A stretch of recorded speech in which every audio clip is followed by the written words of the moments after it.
More than 70% of people in U.S. jails and prisons have at least one diagnosed mental illness or a substance use disorder or both. And up to a third of incarcerated people have a serious mental health illness. And that makes an already difficult job even harder for law enforcement.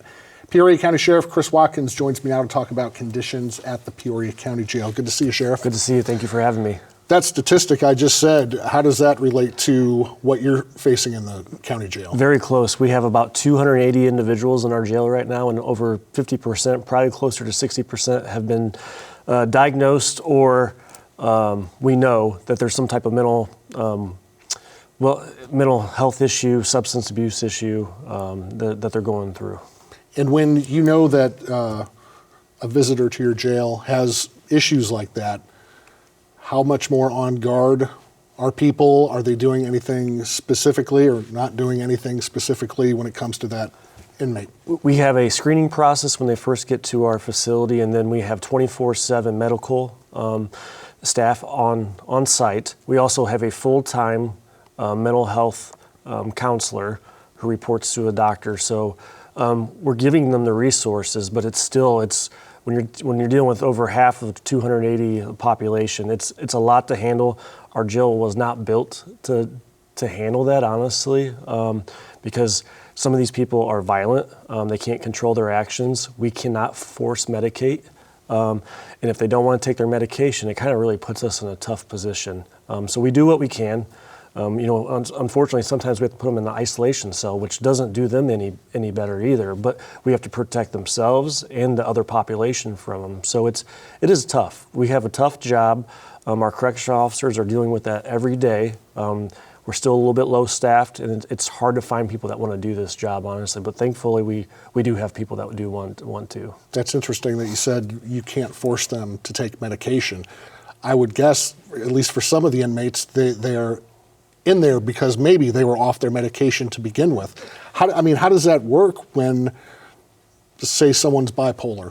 They don't want to take their medication, so they're acting out. So there's really nothing from a healthcare standpoint you can do about that? There's case law out there protecting some individuals from forced medication. That 20 years ago we could force medicate, but it's hard to find. There's been lawsuits. There's been, you have to find that even balance to do that. So, we have Department of Human Services, the state. So when we think someone is really bad, that they need significant help, we go in front of a judge. If the judge agrees, they can order them down. There's a couple facilities, Alton and one up north, where we can send them for months at a time while they're evaluated, and they can get forced medicated down there because of legislator and the staff that's down there. The problem is they're short-staffed at these facilities. There's not enough bed space because the mental health issues are just skyrocketing right now. It's been like this for a few years at least. So I have one individual that was sentenced. A judge ordered them to go to DHS to get help back in August, and they're still in my facility. So they've been ordered to go. So it's unfortunate because, and that's why we're doing a jail master plan. We're probably going to do some type of addition to the jail that really I want to focus on these individuals that need this, maybe a softer type structure instead of these isolation cells. So that's the plans ahead of time, because I know the county jails in Illinois are the last stop. When DHS doesn't have any bed space, our local hospitals, their mental health units can't handle them, they end up in my jail. And I don't want to let them just sit in an isolation cell and not do anything with them. So, because when they do get out, they're just going to be right back. So it's tough. It really is. If you had to guess a percentage of the people who are in your jail because of whatever substance abuse or mental health issue or issues they might have, what would you say that is?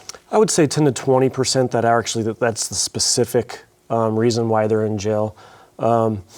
It's hard to judge because a lot of it is undiagnosed, honestly. So we sometimes can diagnose that while they're there, but it takes a little while to go through that screening process. We do a little bit for substance abuse, but actually last week we're really looking into touching those individuals that are only there for 2 or 3 days, that are not, they don't go through the whole withdrawal process when they're hooked on the harder drugs, meth, heroin, fentanyl. We want to touch base with them while they're there for a couple days, because a lot we're seeing, because the legislature that they are getting released 2 or 3 days instead of being held for a couple weeks on a bond. Now, because of the no cash bond, they're getting released on these minor but still important offenses that they keep reoccurring because of the addiction that they're on. So we want to get them Suboxone. There's some other medication that we can get them, and there's grants out there now that we're looking at applying to. There's an opioid settlement that just came down about 1.5 years ago that it can strictly be used for people that are incarcerated to get them off drugs. Because if we can treat that, it will help reduce crime in Peoria, and that's our goal. When you talk to sheriffs in surrounding counties, Fulton, McLean, Tazewell, are they seeing some of the same issues? Yeah, we have these meetings with the Sheriff's Association, the 102 sheriffs that are in Illinois, and we're all going through the same thing. They don't have the facilities to hold them. Some of the sheriffs have newer facilities that helps. They're all doing it. Some of it's a smaller scale, some of it's even larger scale. But we have 180,000 people that are in Peoria. So, I mean, we're a pretty large county for Illinois. So we are definitely one of the bigger ones downstate, south of I-80, that are dealing with the mental health problem. And as far as, building onto the jail or building a new jail, hiring the people to staff that takes a lot of money. A lot of money. And that's where I doubt I'm going to get a new jail. I mean, that's right now with construction costs, it's just, you probably have to raise people's taxes, and that's not good either, right? So that's where we're thinking outside the box. Can we just do an addition? Some of the jail is just, it's 30 years old or over 40 years old, which doesn't seem like it's very old, but when you have 24/7 operations and you have individuals that are just intentionally breaking things, there's a lot of wear and tear. So, if we can get away with just doing an addition that's focused on mental health and a few other things, that might be very helpful to us. Mm-hmm. What do you say to folks out there who are of the mindset that, hey, so-and-so is in jail because so-and-so committed a crime, so-and-so deserves to be in there, whatever happens, happens? I mean, how do you, eventually that person's going to come out. Yeah, and the good thing is we have court systems in place in Peoria County. We have Veterans Assistance Court, we have Mental Health Court, we have DUI Court. We have all these courts that try to give people a second chance and work with them through the process. But the number one thing is you have to want to change. If you don't want to change, we're just going to see that revolving door with them. And sometimes they can't change because of their mental health issues that they're dealing with. So that's where it's tough. And everybody in the nation right now is trying to figure out that solution. Have you talked to folks in the area, maybe other Peoria County officials, about how we can work with, not you specifically, but how mental health advocates can work with folks to try and prevent them from getting to the jail in the first place? Yeah, that's happening. We saw the old Headington Oaks building in West Peoria now is getting converted through Carl as a juvenile mental health. That's huge for us because we're starting to see just a significant increase in the juvenile mental health issues that we're seeing on the street. And they need a better system, more staffing, because if we can deal with it while they're juveniles, when they're 16, 17 years old, then hopefully they can find that solution before they become an adult, and then they're making those more serious crimes, and then they're in the system forever. So there's some really good resources in Peoria. It's just there's no magic wand that we can fix this. There isn't. And unfortunately, I don't see it getting better before it gets a little bit more worse. And that's where I really have to make sure our facility can handle, and not just, I truly do not want to just throw somebody behind a closed door and keep them isolated from people, because we're seeing that makes them worse. And they're never gonna get better doing that. So I trust the outside resources are gonna work, but also I wanna make sure while they're in our facility, if they end up there, I wanna make sure that we can deal with them while they're there, make them better. How long have you been with the Sheriff's Department? 19 years. 19 years, okay. Have you seen this mental health issue become worse over those 19 years? Yes, I started out in the jail, so I got to work with it firsthand, and it's nothing like it is right now. Just nothing. I mean, more violent, people can't control themselves. We're getting more attacks on our staff. And I think us as people, I know more people that are dealing with mental health issues too.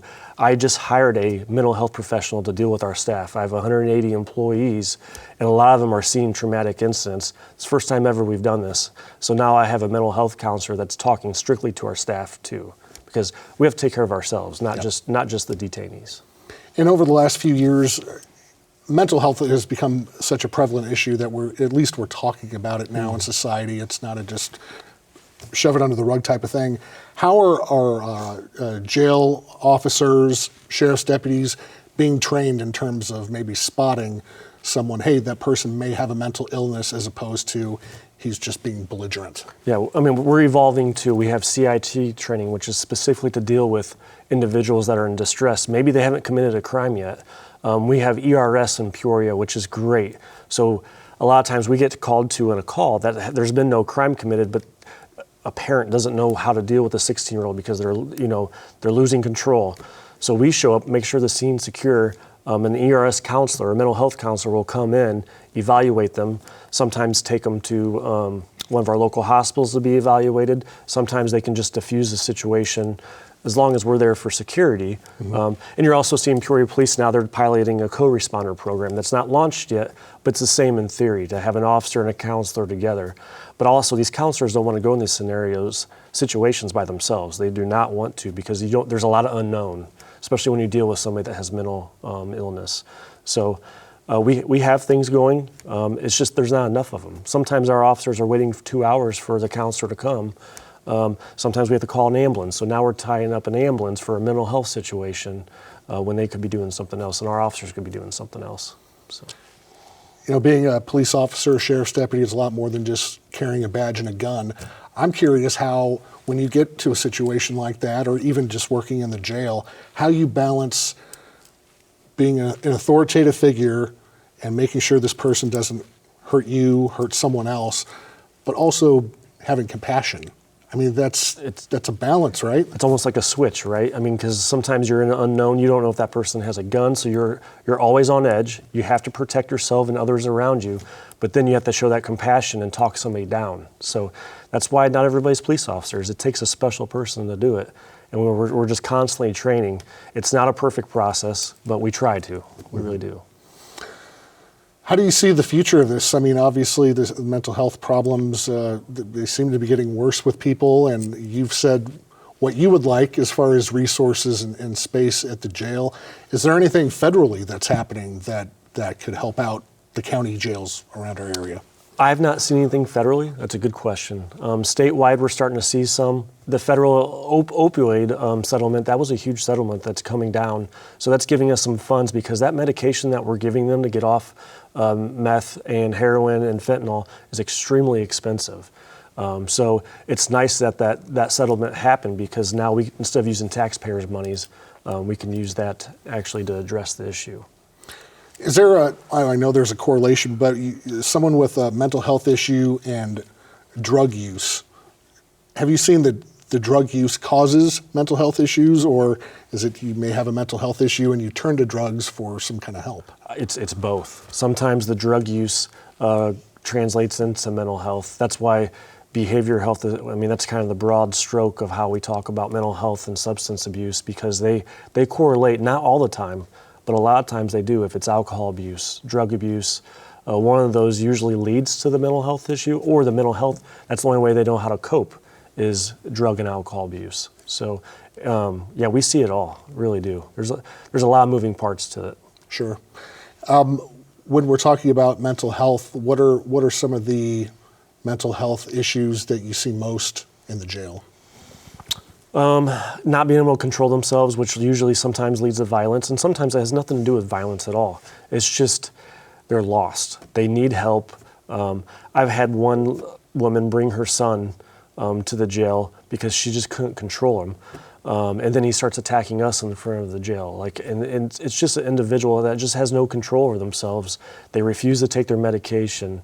It's tough to see, it really is, because you just want them to get help. You know the help is there.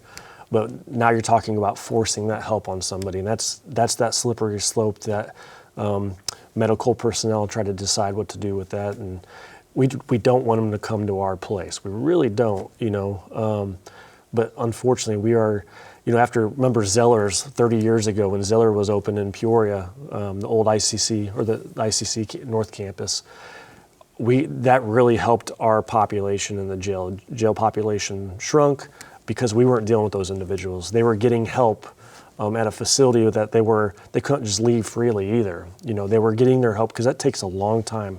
We're starting to see the fentanyl crisis is taking these individuals that are on fentanyl and meth, it's taking them months to get off that and actually think clearly to get help. Unlike a couple years ago, heroin, it took a couple days. We could get somebody off, they could start thinking clearly, taking their medication. The fentanyl is really making a dramatic impact in our communities, substance-wise and mental health-wise. Well, if it doesn't kill you outright, it's certainly killing something up top. Yes, absolutely.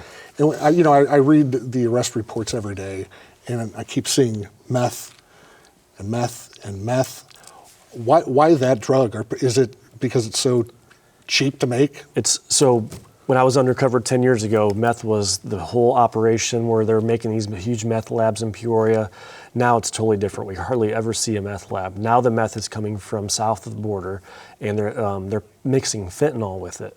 So it's very cheap, and it's very addicting because of the fentanyl that is in there. We still see some heroin. You're starting to see fentanyl and heroin, but meth is very cheap, and it's really plaguing all of our communities right now. I read a statistic that somebody in a jail or prison with mental health issues is 10 times more likely to try and commit suicide. Have you seen that in your jail? Absolutely, and that's where we put them in these isolation cells, but all that does is make it worse for them, but what do we do with them? We have a great Dr. Bernice Gordon-Young. She's a city councilwoman, but she's also our full-time mental health expert, and she's been very creative in trying to keep them engaged with her. But she's only one person, and we have over 125 people that have these conditions. So we're trying, though. We've only had the mental health expert for a couple of years now, but we're starting to see it kind of calms everybody down, and that's what we need in jail. We don't need people creating issues. Because some correctional officers are like, I don't want to deal with this anymore. I'm going to find another job. This is too hard, right? So I could use 3 more of her in our jail. We're going to hear from her a little bit later. Our Phil Luciano talked to her, and we're going to hear what she's doing.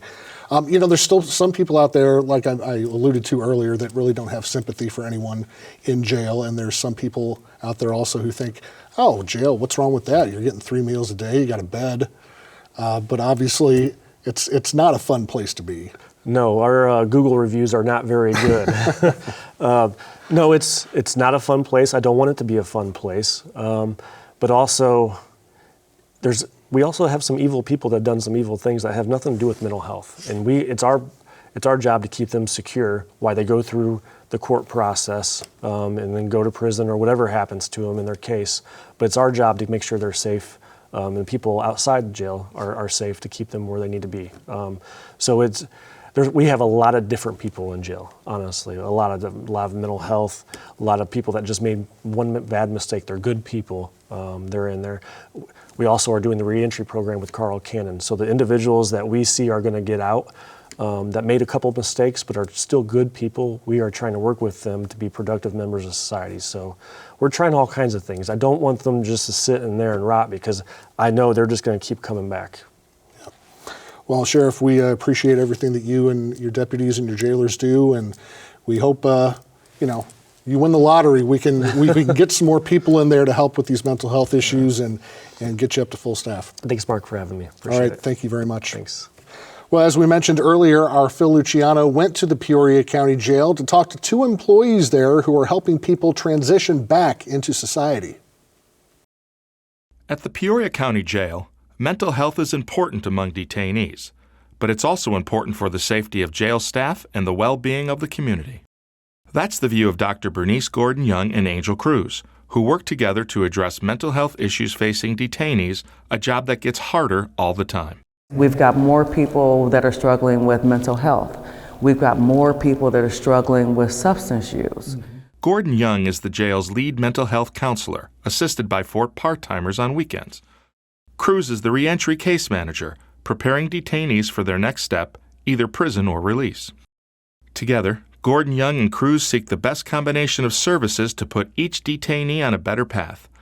That starts with a medical and mental health screen upon intake. Often, when people come here, they have had so many broken relationships and have struggled with trusting people that we really work hard to build trust first. Trust can help establish dialogue, which can be important to keeping peace at the jail. Then another big important piece of that we do is just listening. They just want to be heard. We've really, we've avoided a lot of things escalating just because they wanted to be heard. Other times, it means speaking hard truth.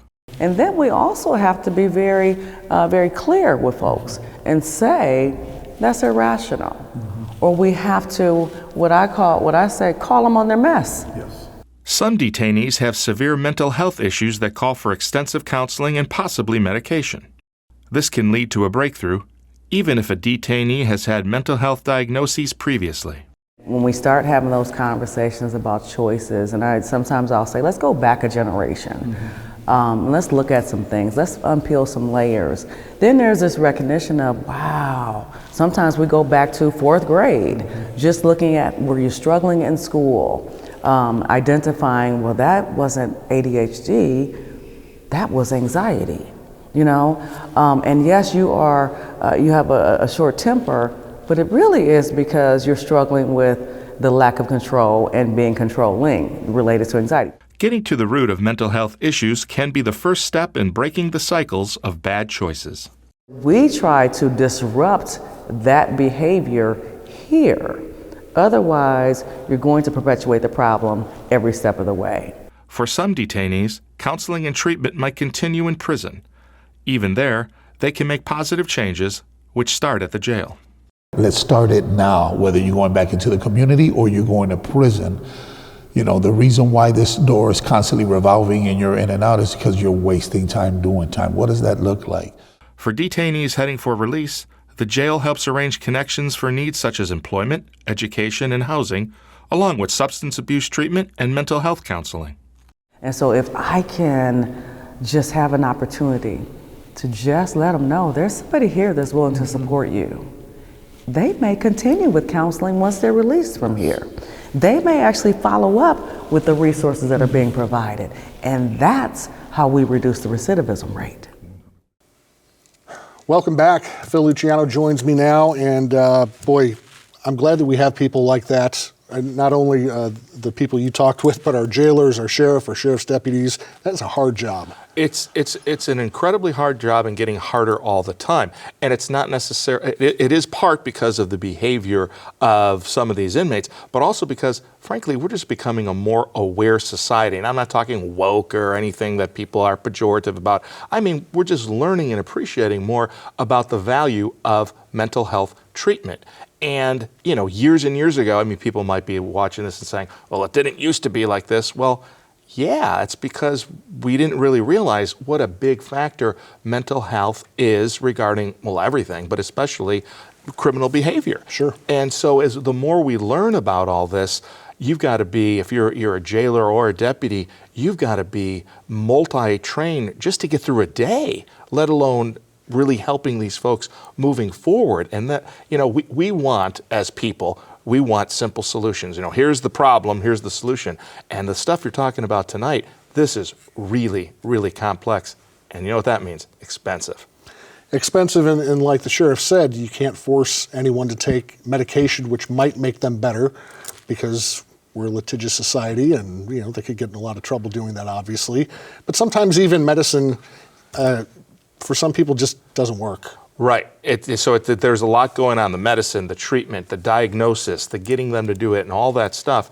And, you know, as the sheriff says, there are just people who are just plain evil. It's not really mental health, it's evil. They're choosing to do bad things. Those people in the jail, they're there for a relatively short time. They're being held until they can be pushed through the judicial system, and then they move on. Either they're found guilty or sent to prison, right?